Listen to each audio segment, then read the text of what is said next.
कति न ठुलो पानी पर्छ अरे ए होइन ठुलो हावा आउँछ अरे 119 को स्पिडमा भनेर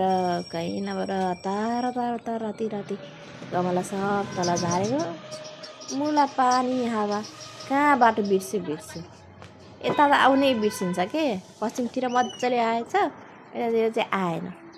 अनि अब के गर्नु मरिन्देल निकालेर तल राखेको फेरि उठाएर राख्नु परिहाल्यो ठाउँमा अब सधैँ भुइँमा राखेर पनि भएन घाम चाहियो फुललाई